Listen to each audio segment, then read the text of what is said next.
కబుల్టలో breaking news చూస్తున్నాం. Adilabad RIMS ఆసుపత్రి వద్ద వైద్య విద్యార్థుల ఆందోళన రెండో రోజు కంటిన్యూ అవుతోంది. ఇక ఇవాళ కూడా విధులకు దూరంగా ఉన్నారు జూనియర్ వైద్యులు. నిన్న తమపై దాడి ఘటనకు సంబంధించి పూర్తి బాధ్యత వహిస్తూ రిమ్స్ డైరెక్టర్ జై సింగ్ రాథోడ్ రాజీనామా చేయాలని మెడికోలు అయితే డిమాండ్ చేస్తున్నారు.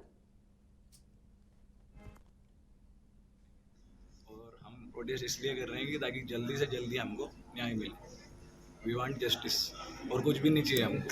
अब बाहर से कुछ लोगों का इतना कैसे हिम्मत हो सकता है कि हमको आगे मार दो, ठीक है ना, क्योंकि उसको इतना छूट मिल गया है कि वो आगे कुछ भी कर ले रहा है इधर. और पहली बात तो आके मारा क्यों, रीज़न क्या है, वो रीज़न हमको चाहिए. मीन्स जो 3 लोग आए हैं वो रीज़न क्या है मारने का, वो रीज़न बताएंगे जब भी हमको इधर से प्रोटेस्ट उठेंगे. पहली चीज़ मेन डिमांड क्या है तुम्हारा? मेन डिमांड ये है कि हम ये जो इंक्वायरी है वो पूरा अच्छे से हो, क्लियर हो, जल्दी से जल्दी हो. ऐसा जल्दी से जल्दी होगी तो हम जल्दी ड्यूटी भी जा सकेंगे. कितने दिन 10 दिन लगता, 15 दिन लगता, कितना भी लगता, हम करेंगे. 1 महीना लगता, करेंगे, प्रोटेस्ट करेंगे हम, ठीक है. तो उसके लिए हम वेट करेंगे. ఇక ఇప్పటికే దాడికి పాల్పడిన 6గురిపై కేసు నమోదు చేసి రిమాండ్కు పంపించారు. దాడికి ప్రోత్సహించిన అసిస్టెంట్ ప్రొఫెసర్ క్రాంతి కుమార్ పై వేటు పడింది. మరోవైపు ఈ ఘటనను వైద్య ఆరోగ్య శాఖ సీరియస్ గా తీసుకుంది. నిజామాబాద్ మెడికల్ కాలేజీకి చెందిన 2 ప్రొఫెసర్లను విచారణ నిమిత్తం వైద్య ఆరోగ్య శాఖ ఆదిలాబాద్ పంపించింది. అంతకుముందు ఈ ఘటనపై విచారణకు గాను రిమ్స్ డైరెక్టర్ 10 మందితో ఒక కమిటీని వేశారు. అయితే కమిటీ విద్యార్థులతో 3 దఫాలుగా జరిపిన చర్చలు విఫలం కావడంతో వైద్య విద్యార్థులు రెండో రోజు తమ నిరసన కార్యక్రమాన్ని కొనసాగిస్తున్నారు.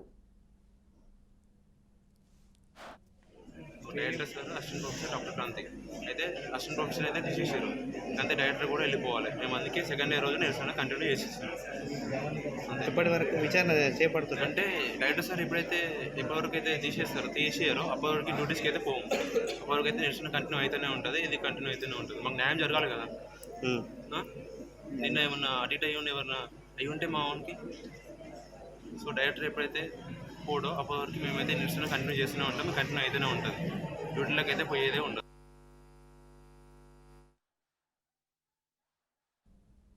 ఇక మొత్తంగా నిజామాబాద్ మెడికల్ కాలేజ్ నుండి వచ్చిన ప్రొఫెసర్లు అయితే విచారణ లోతుగా అయితే జరుపుతున్నారు. అసలు బయట వ్యక్తులు రిమ్స్ ప్రాంగణంలోకి ఎలా వచ్చారు, విద్యార్థులపై దాడి ఎలా జరిగింది అనే కోణంలో కూడా విచారణ కొనసాగిస్తున్నట్లుగా తెలుస్తుంది. ఇదే అంశానికి సంబంధించిన పూర్తి సమాచారాన్ని మా ప్రతినిధి పరమేష్ అందిస్తారు. పరమేష్, అప్డేట్స్ ఏంటి, దీనికి సంబంధించిన ఫుల్ డీటెయిల్స్ ఏంటి అసలు? జిల్లా కేంద్రంలో రిమ్స్ కు చెందినటువంటి మెడికోలు రెండో రోజు కూడా విధులను బహిష్కరించి ఆ నిరసన కార్యక్రమాలు కంటిన్యూ చేస్తున్నారు. నిన్న ఏదైతే మెడికల్ విద్యార్థులపై జరిగిన దాడికి నిరసనగా రెండో రోజు కూడా విధులను బహిష్కరించి వాళ్ళు వివిధ రూపాల్లో ఆందోళన కార్యక్రమాలు అయితే చేపట్టారు. ఇప్పటికీ కూడా గంట క్రితం కూడా ఏదైతే రిమ్స్ ఆసుపత్రి సమీపంలో ఉన్నటువంటి ప్రధాన రహదారిపై కూడా రాస్తా రోకో అక్కడ బైఠాయించి రాస్తా రోకో కూడా నిర్వహించారు.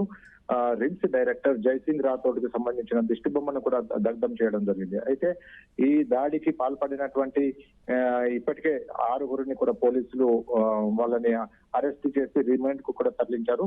అందులో 14 రోజుల రిమాండ్ కూడా వాళ్ళకు విధించడం జరిగింది. అయితే అందులో ఒక అసిస్టెంట్ ప్రొఫెసర్ క్రాంతి కుమార్ కూడా ఆయనను విధుల నుంచి టర్మినేట్ కూడా చేసినప్పటికీ కూడా విద్యార్థులు మాత్రం ఇంకా శాంతించడం లేదు. ఎందుకంటే ఈ దాడి వెనుక ఎవరి హస్తం ఉందో బయటకు రావాలంటూ కూడా వాళ్ళు డిమాండ్ చేస్తున్నారు. అయితే ముఖ్యంగా ఏదైతే రిమ్స్ డైరెక్టర్ జై సింగ్ రాథోడ్ ఈ దాడి వెనుక అతని హస్తం ఉందంటూ కూడా వాళ్ళు అనుమానాన్ని వ్యక్తం చేస్తూ జై సింగ్ రాథోడ్ ను వెంటనే విధుల నుంచి కూడా తొలగించాలనే ప్రధాన డిమాండ్ తో ఈ రోజు కూడా వాళ్ళు విధులను బహిష్కరించి నిరసన కార్యక్రమాలు అయితే చేపడుతున్నారు. అయితే ఈ ఘటనపై ఇప్పటికే రాష్ట్ర ప్రభుత్వం సీరియస్ గా తీసుకుంది. ఇప్పటికే వైద్య ఆరోగ్య డిఎంయూ నుంచి స్పష్టమైన ఆదేశాలు వచ్చాయి. నిజామాబాద్ మెడికల్ కాలేజీకి చెందినటువంటి 2 సభ్యులతో కూడిన ఒక కమిటీ కూడా వేయడం జరిగింది. ఆ బృందం ఇప్పటి ఆదిలాబాద్ చేరుకుంది.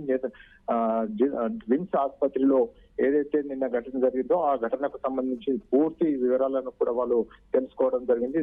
అసలు బయట వ్యక్తులు ఈ రిమ్స్ ఆసుపత్రిలోనికి ఎందుకు వచ్చారు, దాడి ఎలా జరిగింది, దీని వెనుక ఎవరెవరున్నారా అనే కోణంలో కూడా వాళ్ళు సమగ్ర విచారణ చేపట్టడం జరిగింది. అయినప్పటికీ కూడా ఏదైతే కమిటీ మెంబర్స్ ఉన్నారో వాళ్ళతో పాటు నిన్న రిమ్స్ డైరెక్టర్ జయసింగ్ రాథోడ్ కూడా ఇక్కడ రిమ్స్ లోని 10 మంది సభ్యులతో కూడిన ఒక విచారణ కమిటీని కూడా నియమించడం జరిగింది. ఈ రోజు ఉదయం నుంచి కూడా ఆ కమిటీ సభ్యులంతా కూడా ఈ మెడికల్ విద్యార్థులతో జరిపినటువంటి చర్చలు విఫలం కావడంతో విద్యార్థులు మళ్ళీ తమ విధులను బహిష్కరించి ఆందోళన కార్యక్రమాలు చేపడుతున్నారు. అయితే రాథోడ్ జైసింగ్ ను డైరెక్టర్ పదవి నుంచి తొలగించాలనే ఒక ప్రధాన డిమాండ్ తో వాళ్ళంతా కూడా ఈ నిరసన కార్యక్రమాలను చేపడుతున్నట్టు కూడా మనకు స్పష్టమవుతుంది. మొత్తంగానైతే ఏదైతే రిమ్స్ ప్రాంగణంలో ఇప్పటికే విద్యార్థులకు ఎలాంటి భద్రత లేదంటూ కూడా వాళ్ళు ఆరోపిస్తున్నారు.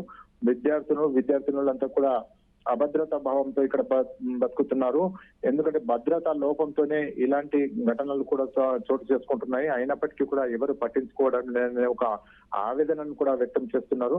ఇప్పటికే ఈ విధులను బహిష్కరించి వీళ్ళంతా కూడా నిరసన కార్యక్రమాలు చేపట్టడంతో కొంచెము అక్కడ రిమ్స్ ఆసుపత్రికి వచ్చే పేషెంట్లకు మాత్రం కొంచెం ఇబ్బందికర పరిస్థితులు కూడా నెలకొన్నాయని చెప్పవచ్చు. మొత్తంగా మరి ఈ ఏదైతే ఇద్దరు సభ్యులతో కూడిన ఇద్దరు ప్రొఫెసర్లతో కూడిన బృందం నిజామాబాద్ నుంచి వచ్చింది, వాళ్ళంతా కూడా ఇప్పటికే అన్ని కోణాల్లోనూ విచారణ జరుపుతున్నారు. అయితే మీడియా ముందు మాట్లాడుతూ కూడా వారు మాకు డిఎంఈ నుంచి స్పష్టమైన ఆదేశాలు ఉన్నాయి, వాళ్ళ ఆదేశానుసారమే ఇక్కడికి వచ్చాం కాబట్టి 2 రోజుల్లో నివేదికను ప్రభుత్వానికి అందజేస్తామంటూ కూడా వాళ్ళు తెలియజేశారు. Right, thank you Paramesh. చర్యలు తీసుకోవాల్సిన అవసరం ఉందా లేదా, తర్వాత భవిష్యత్తులో ఇటువంటి చర్యలు జరగకుండా ఉండాలంటే మనం ఎటువంటి కార్యాచరణ ప్రణాళిక రూపొందించుకోవాలని తెలియజెప్పమని చెప్తూ ఎంక్వైరీ కమిటీ వేశారు. ఆ సందర్భంగా ఇక్కడికి విచ్చేయడం జరిగింది. విచారణ పూర్తి చేశాము. దీనికి సంబంధించిన అందరినీ కాంటాక్ట్ చేశాము, వాళ్ళ అభిప్రాయాన్ని తెలుసుకున్నాము. అంతా క్రోడీకరించి ఫైనల్గా రిపోర్టు డిఎంఈ గారికి అందజేస్తాం. నేను డిఎంఈలో పనిచేస్తున్న డాక్టర్నే కదా, నేను సమాజంలో ఒక సభ్యుడినే. నాకు పక్షపాతం ఏముంటుంది, అందరూ ఒకటే కదా. How can anyone do like that? I don't think so. Without having any enquiry and evidence how can you take అంటే ఈ ఎంక్వైరీ అనేది ట్రాన్స్పరెన్సీగా ఉంది అని మాకు అనిపిస్తలేదు. సో ఖచ్చితంగా ప్రొసీడింగ్స్ అనేవి ప్రాపర్గా అవ్వాలి. ఈ ప్రాసెస్లో అంత జరిగేంత వరకు ఒక ఇంటరిమ్ డైరెక్టర్గా వేరే పర్సన్ అపాయింట్ చేసి వాళ్ళ మధ్యలో ఈ ఇన్సిడెంట్కి ఇన్వాల్వ్ అయిన వాళ్ళు ఎవ్వరూ లేకుండా అఫీషియల్స్ కానీ ఎవరైనా కానీ వాళ్ళు లేని పక్షంగా వాళ్ళ